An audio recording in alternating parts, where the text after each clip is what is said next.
My name is Ajibola Tajudeen, but you can call me Keeme. And today you're watching Conversations with Keeme, a show we ask stuff and we make stuff.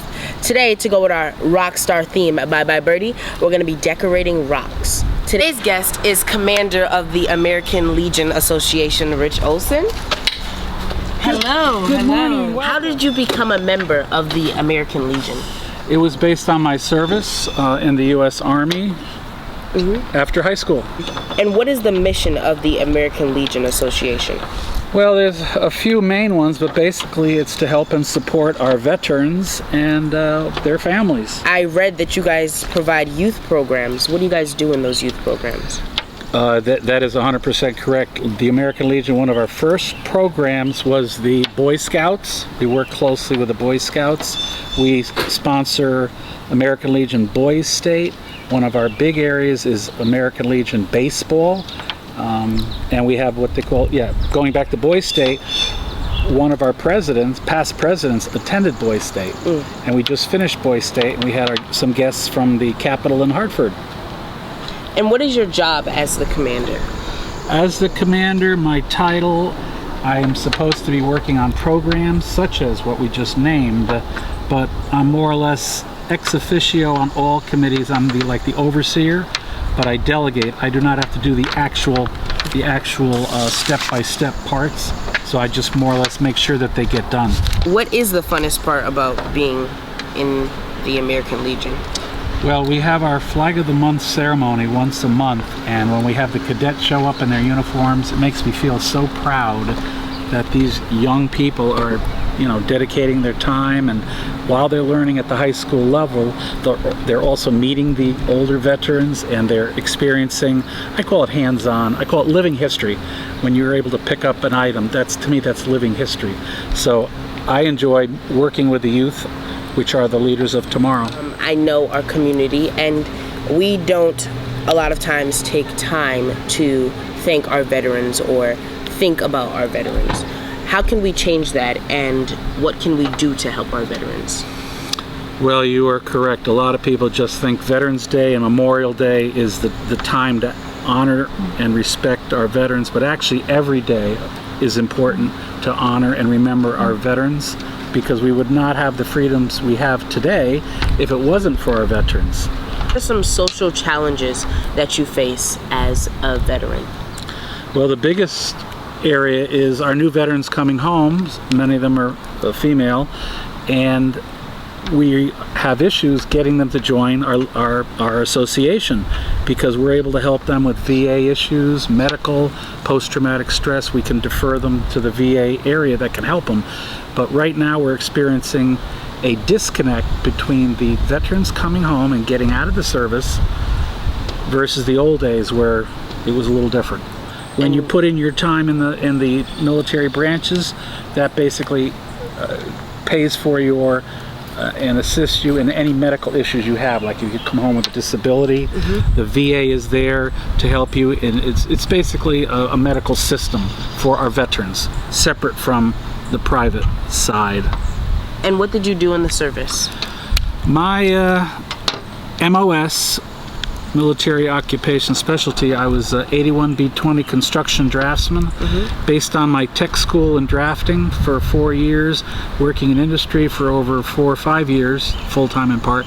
The Army recognized that, and they ended up sending me to school, and I became an instructor, and I worked at the U.S. Army Engineer Center at Fort Belvoir, Virginia, and I was teaching 2.5 years there, and it was highly enjoyable to meet young soldiers from all over the country and working with them and training them. And not only did you teach there, but you also taught in schools, am I correct? Correct. And what was that like?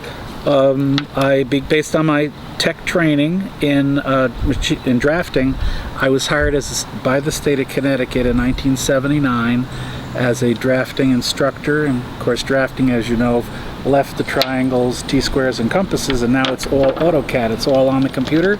So I did CAD key, I did SolidWorks software. I was at several different schools, and because I knew the drafting, I enjoyed it, and I was able to pass it on to new students that wanted to learn and go into engineering, going into architectural going into machine drafting, etc. So the tech schools train the students in the jobs and the areas of technology that are needed for today. And I'm a firm believer in tech schools, and many people say everyone's going to college, and that's fine. But there's a percent of students working with their hands, automotive, culinary, hairdressing. Those trades are available, and some people excel once they get in them and they learn and they have a job for life. Like I said, our biggest issue is getting them to join these veterans groups and make themselves available. As we know, this summer NPT is doing Bye Bye Birdie August 16th and 17th, and we're partnering with the American Legion Association.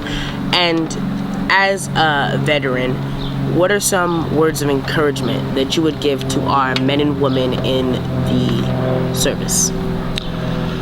Well, I think the unique thing about the production of Bye Bye Birdie versus our veterans is it's related. It's the story of a gentleman that went into the service and gave of his time and talents, and I'm just so pleased that the production company is putting this on, and it's a good tie-in to our veterans service groups, our veterans organizations, plus the field of drama and acting. I think it's a win-win. So what are some words of encouragement that you would give to the men and women in the service? Oh, just to, do your job, help out where you can. These are dedicated people that have volunteered to go in. And as they say, it's less than 1% that defend our freedoms, and they're all over the world. They're stationed all over the world. They have all different jobs, and they are the ones that are allowing us to sleep at night. You and I can sleep at night without worrying, because our troops, soldiers, sailors, airmen, Marines, Coast Guard, Merchant Marines, they're all out there working on our behalf so that we have our freedoms. As a young leader myself, what are some words of encouragement that you would give to young leaders? Just to continue what you're doing, hang in there, because as I say, the youth are our leaders of tomorrow, and we cannot stress enough that our generation has not done great on several areas, and we're hoping that you and your generation will do better. We were discussing climate change, global warming. Now the big argument is over plastic bags, and they're eliminating the plastic bags. It's the environment. I mean, it's true. If we do not deal with those issues now, down the road, the future generations, they're going to have problems. The water's not going to be around, the air's not going to be clean and breathable. So the generation of today, it's good that they're exposed to these issues. So much, Mr. Olson, for joining us in Conversations with Keeme. It was an amazing time. I learned so much from you about veterans and everything. It was amazing. And you young leaders out there, remember, your voice is your power. So use it.